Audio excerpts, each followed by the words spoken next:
Hola, hermano en Jesucristo, bienvenido a Torres, Arte y Teología.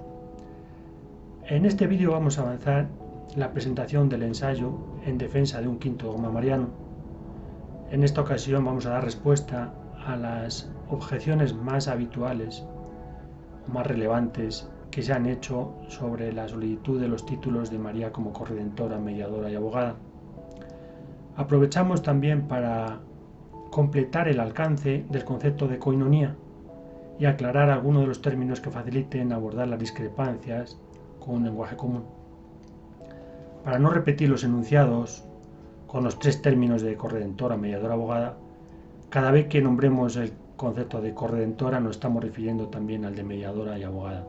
No porque sean los mismos, sino porque se les aplica el mismo principio. Bien, las objeciones abordadas son 11. La primera es: Jesucristo es el único redentor.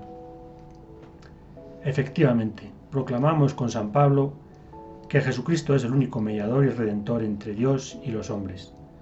Pero como se observa en todas las citas referenciadas al tratar el concepto de coinonía, es posible la pluralidad participando en la unidad. Esa realidad no es posible explicarla por medio de la razón, filosóficamente, y solo intuitivamente se comprende desde el corazón, pero es admisible como realidad de fe. Todo cristiano que crea en la Santísima Trinidad no tiene dificultad en admitir la posibilidad de que tres personas diferentes sean a la vez unidad, respetando la individualidad. Y todo católico admite dentro de su fe la coinonía que acontece en la Eucaristía o en otras realidades espirituales.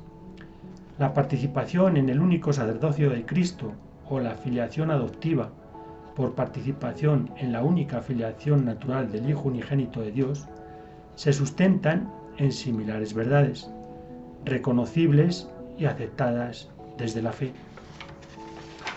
María, en comunión con Jesucristo, no anula el carácter único del Redentor, sencillamente se une a Él, manteniendo su propia individualidad personal.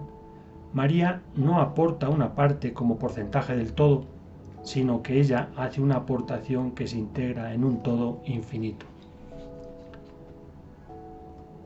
Objeción número 2. El término corredentor lleva implícito una dualidad redentora. Como es sabido, la partícula co procede del prefijo latino cum, que significa con, es decir, redentor con, y lo que indica es que María está unida a la persona de Jesús, pero no en una situación de iguales o socios, sino en una relación participada, única e integrada dentro de la argumentación mantenida en el punto anterior. Este es el mayor dilema que surge para los defensores de la corredención de María, porque se trata de compatibilizar el principio de unicidad de Dios, del Redentor, no sólo con la participación de María en la redención, sino con su sola presencia en la misma. Si se ensalza la legitimidad de María para acompañar al Redentor, o se reconocen los méritos de María por su colaboración con el Redentor, surge automáticamente la confrontación a la unicidad redentora. Y si se resta protagonismo a María, para no ensombrecer el papel único de Jesucristo, su papel es residual e inútil. Muchas personas han tratado de resolver esta objeción no centrándose en el carácter de coinonía y su facultad de compatibilizar unidad y pluralidad, sino que han optado por anular esta igualdad con una relación de radical subordinación de María al Redentor. Nosotros creemos que es precisamente el término subordinación, o más en concreto la concepción de relación subordinada de María respecto a Jesucristo, la que impide compatibilizar la dualidad en la unidad, porque sin pretenderlo refuerza la separación entre María y Jesucristo. Pero esto, por su relevancia, lo abordaremos con más detalles al final, en un epígrafe aparte. Tercera objeción. Se eleva a María a una categoría teándrica, o sea, como un cuarto una cuarta divinidad. Solo en Jesucristo está unida hipostáticamente la naturaleza humana y la naturaleza divina, y es precisamente esa característica lo que le cualifica como único redentor. María participa libremente en comunión con Jesucristo, pero sigue siendo una simple criatura humana, unida en Él, no fundida con Él, ni absorbiendo su naturaleza divina. El simple hecho de acompañar a Dios no le hace Dios, por muy cercana que sea la relación. Decir que se eleva a María al rango de una cuarta persona de la Santísima Trinidad es ridículo. No obstante, porque todos estamos llamados a ser hijos de Dios en el Hijo, y conociendo cuál es el procedimiento para llegar a serlo, hablando de la palabra, vino a los suyos y los suyos no la recibieron, pero a todos los que la recibieron les dio poder de hacerse hijos de Dios, a los que creen en su nombre. Juan 1, versículos 11 y 12. No debería sorprendernos que la filiación otorgue algún tipo de rango propio de ser descendencia del Padre, no por naturaleza, sino por gracia. Y no debería escandalizarnos el ir visualizando en María algún honor de características cualificadas por la divina paternidad, máxime cuando ya recibió el privilegio de ser la Theotokos, Madre de Dios, incluso antes del acontecimiento redentor. Nunca seremos Dios, pero si estamos hechos a imagen y semejanza de Dios y tenemos el mandato de ser perfectos como el Padre es perfecto, algún parecido divino se nos querrá otorgar, y a María más que a nadie. Santo Tomás de Aquino escribió: el Hijo unigénito de Dios, queriendo hacernos participantes de su divinidad, asumió nuestra naturaleza para que, habiéndose hecho hombre, hiciera dioses a los hombres. Cuarta objeción. La redención es completa y suficiente. Con esta objeción se ha querido manifestar la inutilidad de una corredención, pues a la redención no le falta nada, y por tanto se concluye con la infructuosidad de volver a redimir lo ya redimido. Dios no necesita al hombre para nada, y si creó al mundo o concedió el don de la paternidad a su criatura, como complemento co-creador, no fue por necesidad o por insuficiencia de facultades divinas, fue por el deseo de hacer al hombre partícipe activo de su amor. Recordemos el reproche de Jesús: dad pues fruto digno de conversión, y no creáis que basta con decir en vuestro interior, tenemos por padre a Abraham, porque os digo que puede Dios de estas piedras suscitar hijos a Abraham. Mateo 3, versículos 8 y 9. Lo cual no es una hipérbole, pues ya a Adán lo creó del barro, sin necesidad de progenitores. María corredimió dentro de la redención de Cristo, porque Dios le concedió ese don y así lo quiere, participando por comunión en Jesucristo, no sumando o perfeccionando la redención que ya era completa y perfecta. Objeción número 5. María corredentora resta gloria al Redentor. Obviamente, esta objeción no puede nacer de la presunción de que María quiera quitar la gloria a su Hijo, pues toda madre lo que desea es ver ensalzado al Hijo. Y esta actitud en Santa María, quien carece de todo egoísmo y tiene la humildad de declararse esclava, tendría mucho mayor soporte. Pero es que, con poca humanidad que tengamos, es imposible ver a María al pie de la cruz y pensar que lo que está buscando es gloria. Pensarlo sería mezquino. Tampoco es comprensible desde el punto de vista de Jesucristo, pues Él no vino a buscar su gloria, sino la gloria del Padre. El que habla por su cuenta busca su propia gloria, pero el que busca la gloria del que le ha enviado, ese es veraz y no hay impostura en él. Juan 7 y 18. También, pero yo no busco mi gloria, ya hay quien la busca y juzga. Juan 8, 50. Y respecto a María, su madre, es insultante hasta pensar que Jesús reclamara algún tipo de exclusividad excluyente. Todo lo contrario. respetuoso y cumplidor generoso del cuarto mandamiento, no por ley sino por amor, honraría a su madre incluyéndola en toda la gloria que le pudiera corresponder a él, sin que ello suponga un menoscabo de su dignidad divina. Desde el punto de vista de Dios Padre, María es su esposa, es madre de su hijo, es su hija predilecta. Aun en el supuesto que se le pegara algo de gloria a María de su hijo, lo que es seguro Dios desea y promueve, ¿todo se queda en casa? ¿Qué importa? Cuando se alaba la que es su obra maestra como creador, lo que se está glorificando es al autor de la obra. Desde un punto de vista antropocéntrico, sí es posible pensar retorcidamente, pues contaminados por el pecado, tenemos turbio el entendimiento y endurecido el corazón. Jesucristo es Dios, y Dios no puede ganar más gloria que la que eternamente tiene, y menos que ésta dependa del hombre. Como hombres tenemos la soberbia de pensar que nosotros podemos aumentar la gloria de Dios.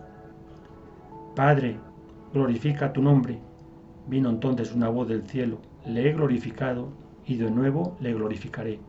Juan 12, 28. También, si yo me glorificara a mí mismo, mi gloria no valdría nada. Es mi Padre quien me glorifica. Juan 8, 54. Jesucristo prueba también en su carne, con su vida redentora, que es digno de que se le glorifique nuevamente como hombre, de igual forma que ya lo ha sido eternamente como palabra.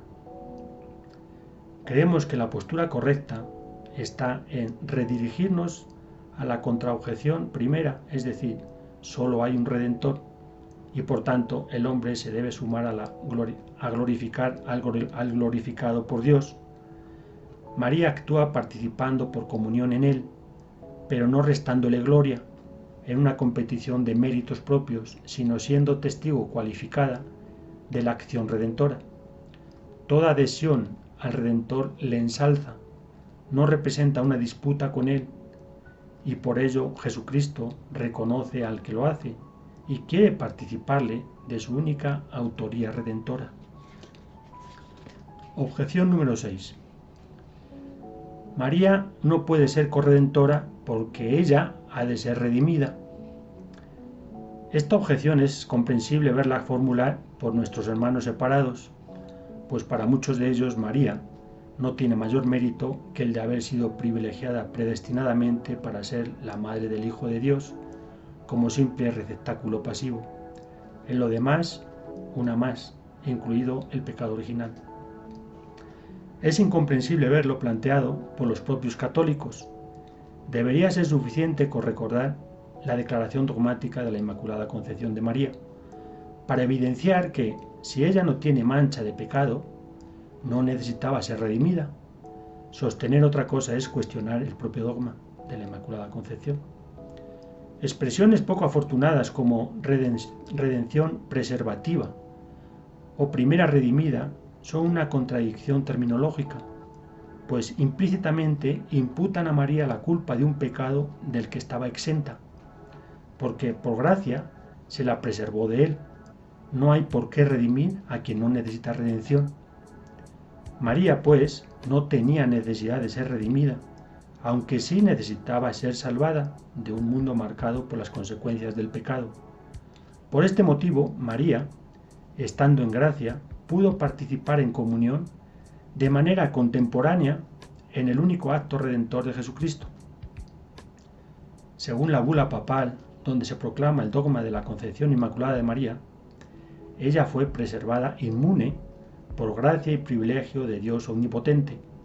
No se dice por Cristo, sino en atención a los méritos futuros de Cristo, lo cual significa que la gracia concedida a María no dependía de la temporalidad de la eficacia redentora, pues de otro modo se vulneraría el principio de unicidad redentiva, y esto no podía ser, entre otras cosas porque Jesús, siendo también hombre perfecto, está sometido a la dimensión temporal, y los efectos redentivos dependen de su muerte física.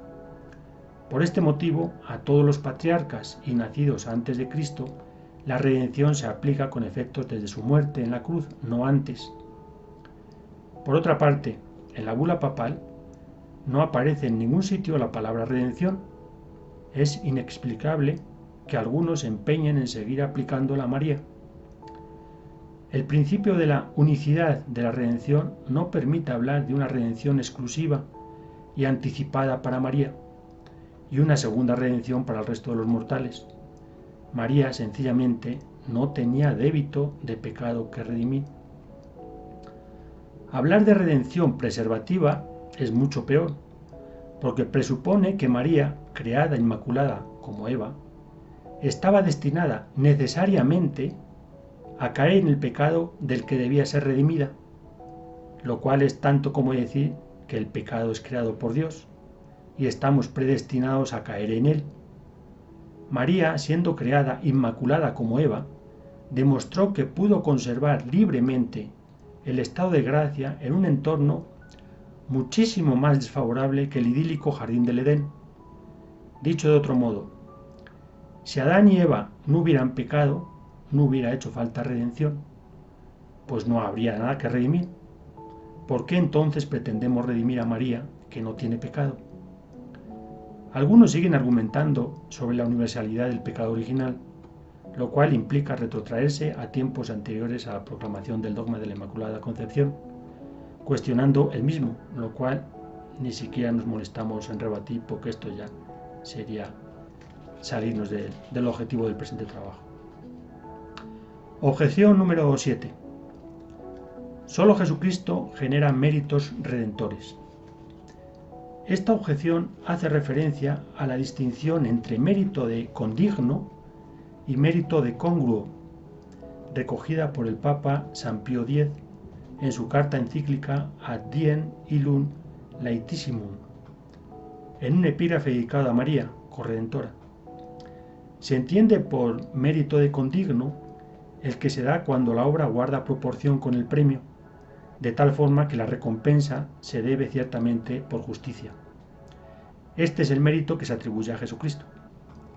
Se entiende por mérito de congruo cuando la obra no guarda proporción con el premio y por tanto el premio no se debe por justicia, sino a causa de la liberalidad del remunerador, y este es el mérito supuestamente atribuido a María. Los opositores al carácter corredentor de María ven en esta distinción una prueba evidente de que es impropio atribuir a María el título de corredentora. Esta distinción lleva implícita la premisa de que hay dos sujetos paralelos de diferente categoría que intervienen en el acontecimiento redentor, con diferentes méritos, aunque acto seguido el pontífice quiera exaltar lo contrario.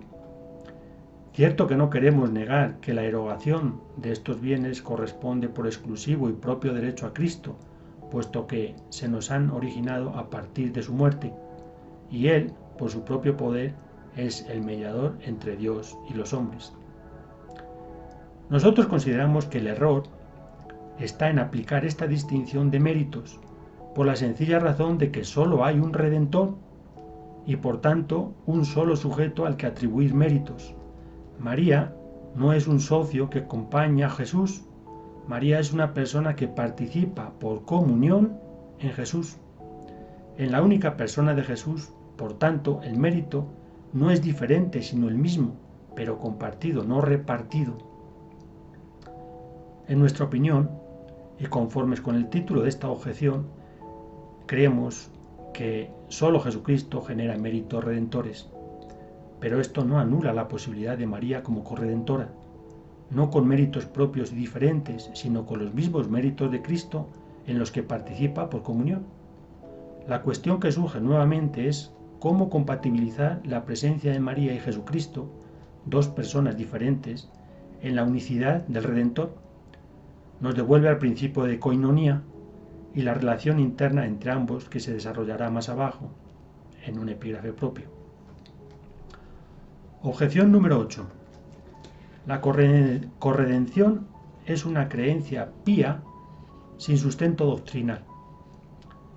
De esta objeción se pueden extraer dos presunciones. Primera, que atribuir el título de corredención a María nace de un impulso piadoso que no tiene autoridad por carecer de sólidos conocimientos teológicos y magisteriales, lo cual, más que un elemento desacreditador, debería ser un toque de atención y una llamada al estudio bajo el don de discernimiento del Espíritu Santo.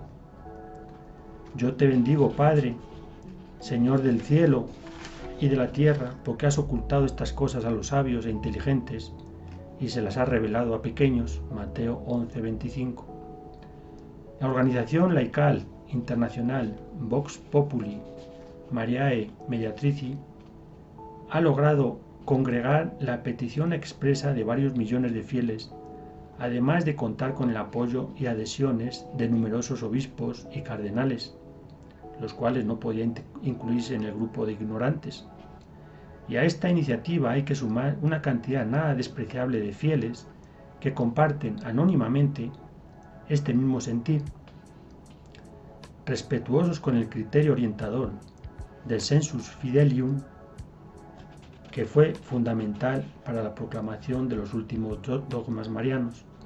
Debería también en este caso ser considerado una posible guía transmisora de la luz del Espíritu Santo. La segunda presunción es pensar que no hay ningún hecho bíblico digno de consideración, tradición, idea o enseñanza sugerida o declaración autorizada que pueda ser base para descubrir gradualmente una verdad ya revelada con una doctrina que la autorice. Es negar que la comprensión de esa verdad revelada es progresiva, necesitando por eso del constante estudio y reflexión teológica, siempre fiel a la revelación y orientación por la Iglesia. Lo contrario significaría que todos los dogmas de fe deberían haberse proclamado inmediatamente después de la resurrección de Cristo, o a lo sumo hasta la desaparición de los apóstoles y testigos presenciales de la vida de Jesucristo, y sin embargo han requerido de siglos para su declaración. Si bien es cierto que no hay una doctrina completa elaborada para la proclamación del dogma, no es cierto que no haya pasajes bíblicos, declaraciones magisteriales autorizadas y aportaciones cualificadas espiritual e intelectualmente que sirvan como base de estudio y desarrollo de la misma. Por supuesto que no es suficiente la opinión aislada y sin argumentación teológica, vertida en un documento menor en favor o en contra, pero cuando la conjunción de hechos, personas, declaraciones, ideas y oraciones confluye en una dirección, no cabe menos que ser respetuosos con las mismas y trabajar por desvelar la verdad, sea la que sea. Objeción número 9. La doctrina de la corredención carece de justificación. Esto es, se ha dicho que, aun admitiendo la legitimidad de María como corredentora, no existen razones para proclamar el dogma por el Papa. La objeción conlleva una pertinaz actitud de oposición que se descubre a sí misma, pues si se pudiera argumentar suficientemente para poder admitir la adecuación del dogma a la verdad que describe, sería suficiente razón la de agregar una mayor claridad y luz para amar la verdad que desvela.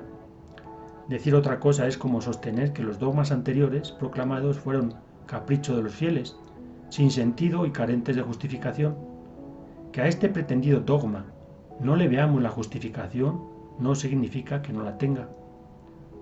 La realidad es que detrás de cada dogma, en general, y mariano en particular, además de un esfuerzo intelectual por aprehenderlo, lo que hay es, en mucho mayor grado, una muestra de amor, de gratitud a Dios y a quien colabora con él.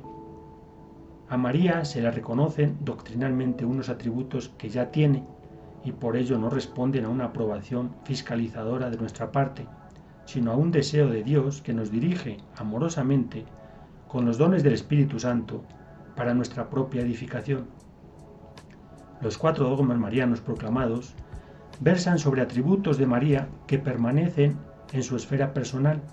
Sin embargo, este de corredentora, mediadora y abogada se proyecta fuera de su perímetro individual para expandirse a toda la humanidad, de donde deriva otra justificación para el dogma. María, ejemplo para todos los hombres, que reciben el don de ser, voluntariamente, corredentores y no meros sujetos redimidos. 10ª objeción. La doctrina de la corredención está inmadura. La objeción que alega la necesidad de una mayor profundización y estudio puede ser razonable. La proclamación de un dogma tiene grandes consecuencias. Un dogma establece proposiciones de derecho sagrado que tienen un fundamento bíblico ante todo en el poder de atar y desatar, transmitido por Jesucristo a la Iglesia, que tienen validez también en el cielo, recogido en Mateo 16-19. Pero esto no puede llevar al bloqueo injustificado o la negación infundada contra argumentos que defienden el esclarecimiento de la verdad. Y en este sentido, la función del magisterio eclesiástico, al que ha sido confiada la interpretación auténtica de la palabra de Dios en la Escritura y la tradición, y que ejercita su potestad en nombre de Jesucristo con la asistencia del Espíritu Santo. Su tarea no consiste solamente en ratificar conclusivamente, a semejanza de notario, el proceso de interpretación en la Iglesia. Debe también estimularlo, acompañarlo, dirigirlo y, a medida que llega a una conclusión positiva, prestarle con la confirmación oficial autoridad objetiva y universalmente obligatoria, y dar así a los cristianos concretos orientación, certeza con la confusión intrincada de voces y en la inacabable discusión teológica. Una declaración de la Comisión Teológica Internacional de 1989 sobre la interpretación de los dogmas. Calificar de inmadurez una doctrina solo indica insuficiencia argumental en lo presentado hasta el momento presente, no un cierre definitivo a diferentes perspectivas o propuestas razonadas sobre nuevos fundamentos. Como ya se ha mencionado con anterioridad, la comprensión de la verdad revelada es progresiva, respondiendo a las oraciones y estudio conforme al Espíritu Santo nos va iluminando. Con el propósito de ayudar al magisterio eclesiástico a discernir sobre la procedencia del presunto dogma, objeto de estudio, sumamos el presente ensayo, incluimos nuevos argumentos teológicos con base en las Sagradas Escrituras y un uso conceptual terminológico más adecuado al espíritu de la realidad que busca describir. Y la objeción número 11. Un quinto dogma va contra el ecumenismo. Todo avance que se haga en la iluminación de la verdad revelada favorece el ecumenismo, pues todos los que buscan honestamente la verdad se alegran en poseerla y se hermanan con la misma. Solo la verdad, es decir, Jesucristo, nos puede llevar algún día a la unidad. Los argumentos presentados en este ensayo descansan sobre pasajes y figuras bíblicas que pueden ser abiertamente contrastadas.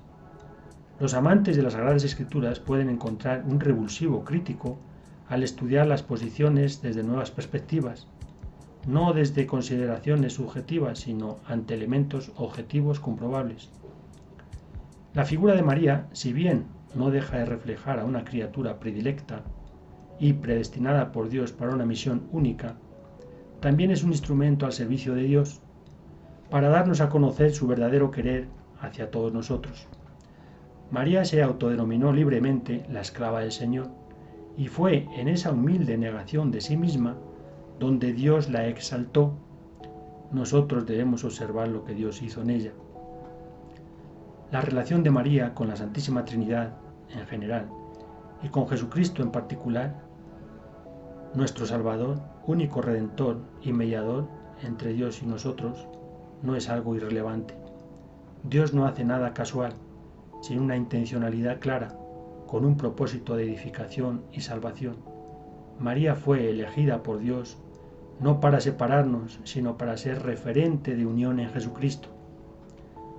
El Espíritu Santo, Espíritu de la verdad, nos irá iluminando progresivamente la voluntad divina y nos inspirará para volver a la unidad de Cristo, del que todos formamos parte. Estas objeciones son una recopilación de las más relevantes. El ensayo se terminó de escribir en octubre de 2020. De esa fecha a esta parte hay pues algunas novedades que sería procedente explicar, pero eso lo haremos ya fuera de lo que es el ensayo, porque es un escrito cerrado. Entonces ya en otra ocasión trataremos de dar explicación a algunas novedades que han surgido en esta materia. Vamos a abordar finalmente un epígrafe que trata de dar una respuesta terminológica a un punto que ha generado bastante polémica y que creemos que está bastante pues injustificado. El epígrafe se llama incardinación versus subordinación. En este epígrafe, como se ha anunciado anteriormente, vamos a proponer la sustitución del concepto de subordinación, que no describe adecuadamente la realidad de coinonía que pretende describir, por el de incardinación, para lo cual exponemos un comparativo de las razones que nos inducen a ello. Bien, subordinación. Etimológicamente es una palabra de origen latino compuesta por el prefijo sub, que significa bajo, la raíz ordinare, que significa poner en orden, y tion, que es el sufijo latino, que se une al verbo para expresar acción y el efecto de dicha acción. Su significado es el de sujetar a alguien o algo a la dependencia de otra persona o cosa. Describe la relación establecida entre una persona superior en rango o jerarquía con una persona en posición inferior que está obligada a obedecer o someterse a las órdenes de aquel.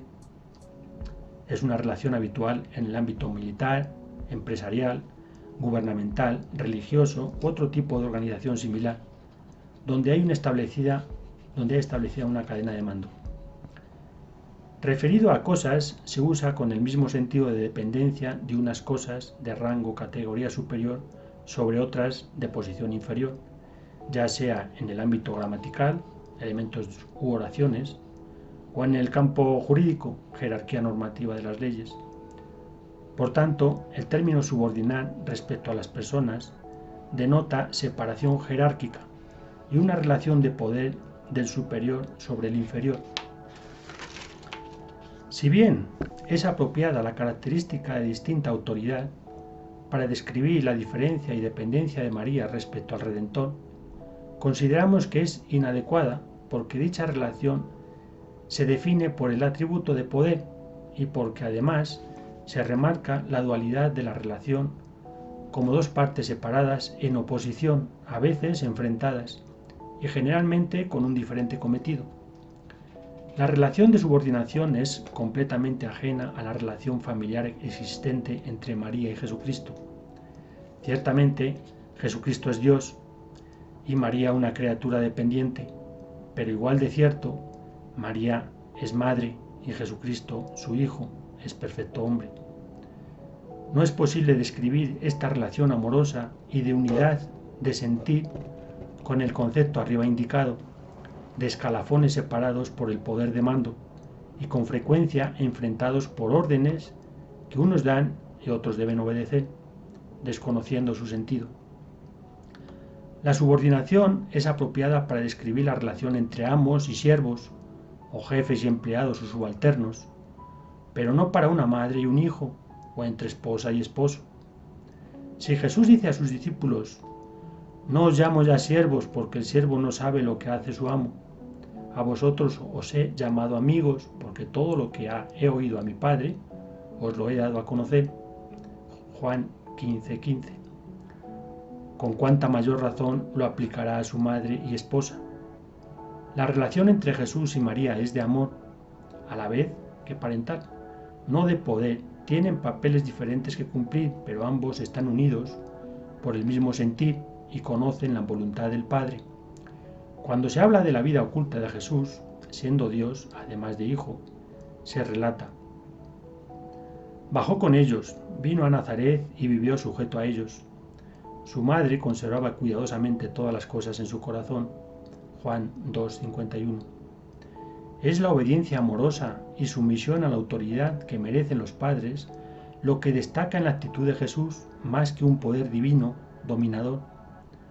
Y si atendemos al rol de esposo, es inconcebible verle con una actitud de dominación. Por el contrario, como nos muestra el pasaje de la boda de Caná, hay incluso dentro del respeto a quien es espiritualmente igual, carne de su carne, un gustoso sometimiento al noble requerimiento de la esposa. Al inicio del trabajo hicimos alusión a una cuasi subordinación de la mujer al esposo, como consecuencia del pecado original, en el que se pierde el orden inicial querido por Dios. Pero es que aún admitiendo esta posibilidad como causa diferenciadora, en el caso específico de María no aplica, porque ella carece de pecado. Y genéricamente tampoco procede para el resto de los hombres, porque es para lo que se ha encarnado en María el Hijo de Dios, para restablecer todo a un estado de gracia superior al concedido inicialmente.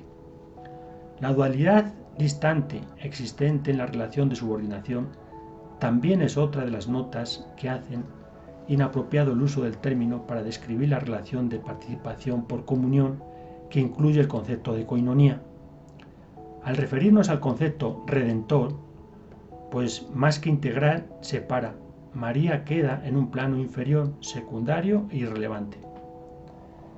Ya en la Constitución dogmática sobre la Iglesia Lumen Gentium, numeral 62, se pone de manifiesto la ambivalencia entre el ánimo de hacer partícipe a la Santísima Virgen con los títulos de abogada, auxiliadora, socorro, mediadora, a la vez que seguidamente añade, lo cual ha de entenderse de tal manera que no reste ni añada a la dignidad y eficacia de Cristo, único mediador.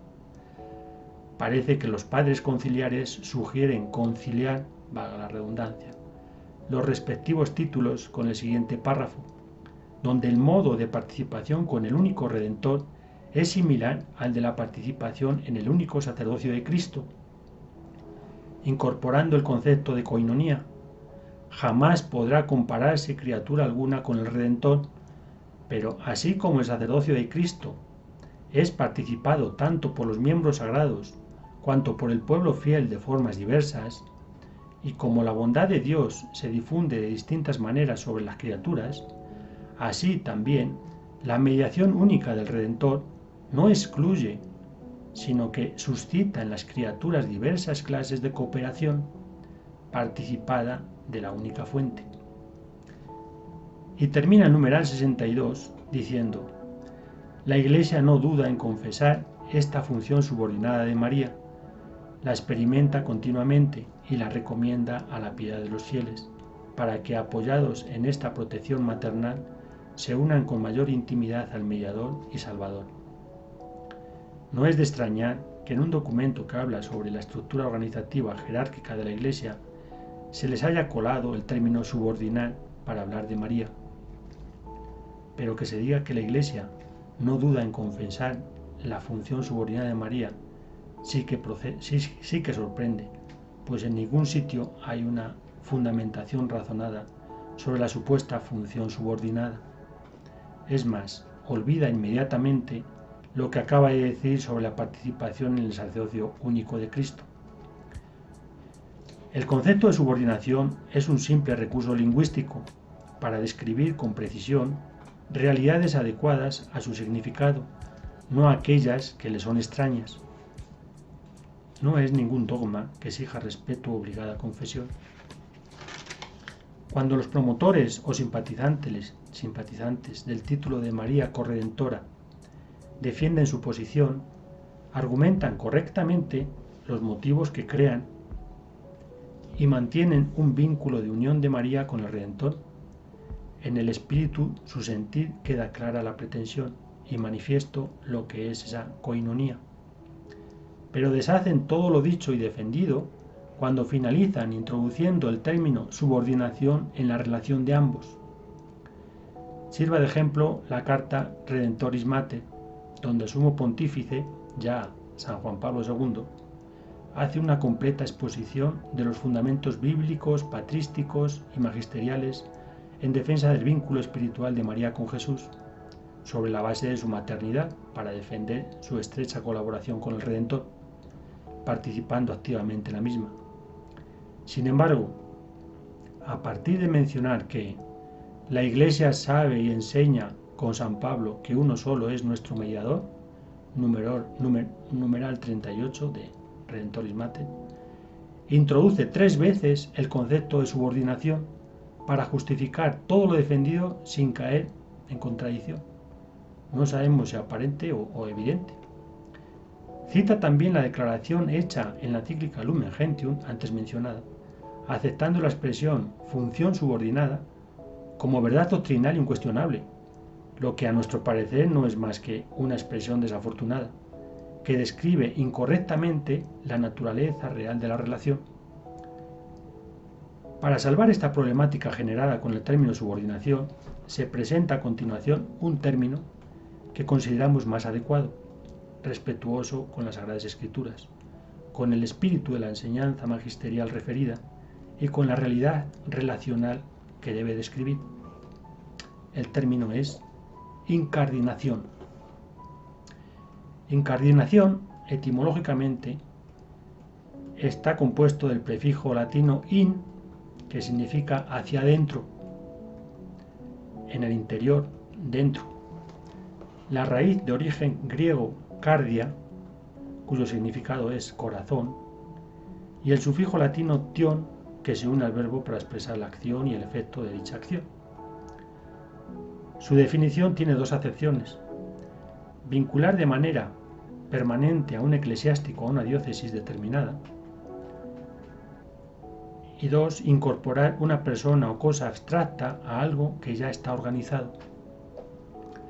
El significado más conocido es el que tiene que ver con la primera acepción y hace referencia a una institución originada en la Edad Media en la Iglesia Católica para regular el cambio jurisdiccional de un clérigo que cambia de una diócesis y se traslada a otra, de forma permanente, para prestar sus servicios en la misma, previa aceptación del obispo diocesano, que le recibe y hace de cabeza para el incorporado. Actualmente esta institución está regulada por el Código de Derecho Canónico en los cánones 265 al 272. La segunda acepción es más genérica y resalta las propiedades de incorporar a algo ya establecido u organizado, usándose como sinónimo de integrar, adherir, alistar, inscribir o asociar. Una tercera acepción que extraemos de su origen etimológico es el de introducir a alguien o algo en el corazón de alguien o en el centro vital de un asunto o cometido. La conjunción de las características tomadas de estas 3 acepciones describen y se adecúan con más precisión a la peculiar relación que une a María corredentora con Jesucristo, único Redentor. La relación de María con Jesucristo es de incardinación en la medida que el impulso de comunión nace del amor y se dirige libremente al corazón de Jesús, comunicándose ambas voluntades por el mismo lenguaje del amor. Los vínculos relacionales que motivan esta comunión de María con Jesucristo son los de madre, esposa e hija, pero destacando el plano de unión espiritual sobre el parental. María, manteniendo su identidad, se adentra en el ser mismo de Jesucristo, al que se une sin fundirse. María está en comunión con la voluntad y el sentir de Jesús, colaborando a la causa redentora, poniendo su persona al servicio de Jesús, que lo ofrece a Dios en su propio nombre. María participa libremente del acontecimiento redentor, desde el interior del único Redentor, no por debajo o al lado. María participa libremente del acontecimiento redentor. Repetimos. María no solo es aceptada a participar por comunión como corredentora en la redención única de Jesucristo, sino que ha sido previamente invitada a hacerlo con un don de predilección. Jesucristo, siendo el único titular de la redención, otorga participación corredentora a María en sus intenciones redentoras y en los mismos méritos conseguidos por él. La dualidad de personas es cercana, está hermanada, pero esto no anula, disminuye o aumenta la autoridad divina única de Jesucristo, ni sus méritos redentores infinitos. Hay dependencia causal de María respecto a Jesucristo, pero integrada en el interior del Redentor, como una parte limitada del todo infinito. El término incardinación posibilita describir mejor, por sus características, la relación de coinonía, en el sentido aquí expuesto como incorporación de María en Jesucristo sin perder su individualidad personal. Cuando Jesús dice: el que come mi carne y bebe mi sangre permanece en mí y yo en él, lo mismo que el Padre que vive me ha enviado y yo vivo por el Padre, también el que me coma vivirá por mí. Juan 6, versículos 56-57. No está diciendo que nos anulemos en él, sino que permaneceremos en él y él en nosotros, no que nos absorberá en su naturaleza, diluyendo nuestra existencia, sino haciéndola plena con él, en él y por él. María se incardina en Jesucristo haciendo suya la misma voluntad del pastor que da la vida por sus ovejas. María no es una subordinada, sierva o asalariada, ayudante del pastor, pero separada de él. Pero el asalariado, que no es pastor, a quien no pertenecen las ovejas, ve venir el lobo, abandona las ovejas y huye. Juan 10:12. María, permaneciendo al pie de la cruz, demostró no ser ninguna subordinada, sino la madre, la esposa y la hija del pastor y el Cordero de Dios. El lenguaje humano, por su propia limitación, jamás podrá describir con precisión las realidades de origen sobrenatural a las que nos tratamos de aproximar, por lo que necesariamente es el lenguaje el que se tiene que adaptar a la realidad que quiere describir, y no a la inversa. El ajustar la realidad de las cosas de Dios al constreñido y pobre lenguaje nuestro. Si recapitulamos sobre este limitante del lenguaje a lo largo de la historia de la Iglesia, vemos que sabiamente se han creado palabras y conceptos ad hoc con este propósito, pues como dice San Pablo, hablamos de una sabiduría de Dios misteriosa, escondida, destinada por Dios desde antes de los siglos para la gloria nuestra, desconocida de todos los jefes de este mundo, pues de haberla conocido no hubieran crucificado al Señor de la gloria. Más bien, como dice la Escritura, lo que ni ojo vio, ni el oído oyó, ni el corazón del hombre llegó, lo que Dios preparó para los que lo aman. Por mucho que tratemos de justificar razonablemente o por medio de la razón la defensa del quinto dogma mariano, tenemos el limitante de la propia razón. Estamos abordando un misterio de amor que nos quiere hacer partícipe Jesucristo.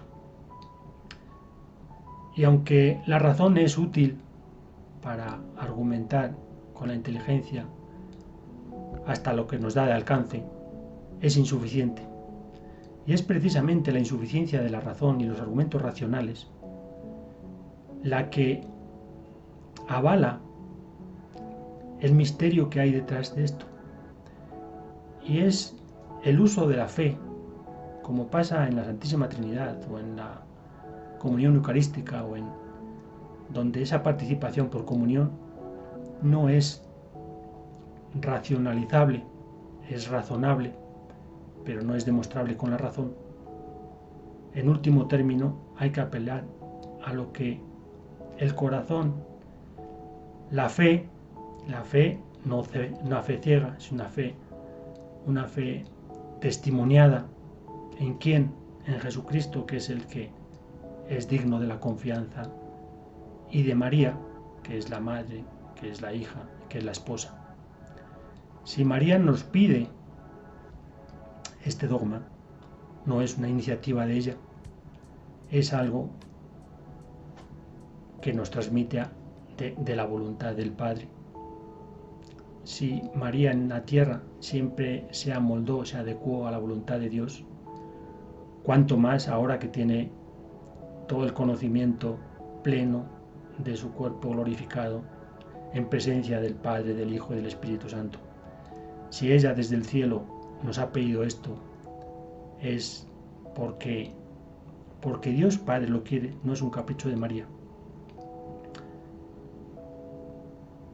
No podemos caer en posiciones racionalistas que nos hagan integristas o nos cierren a un misterio del que no podemos tratar de demostrar, no se puede demostrar.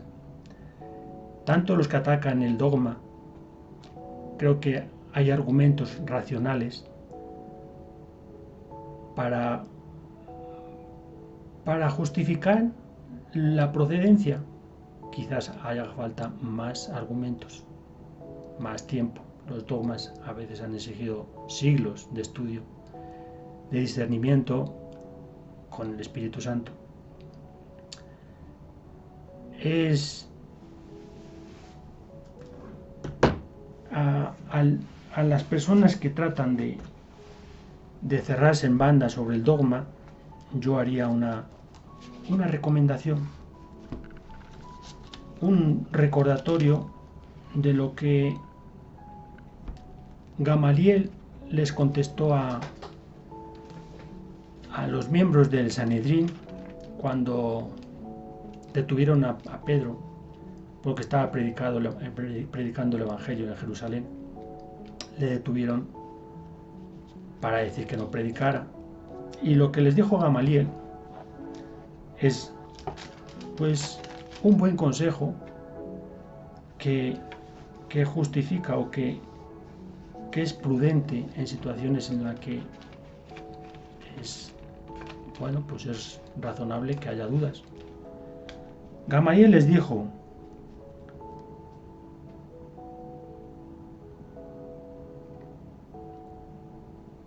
Gamaliel, doctor de la ley, con prestigio ante todo el pueblo, mandó que hicieran salir un momento a aquellos hombres y les dijo: Israelitas, mirad bien lo que vais a hacer con estos hombres, porque hace algún tiempo se presentó Teudas, que pretendía ser alguien y al que siguieron unos 400 hombres.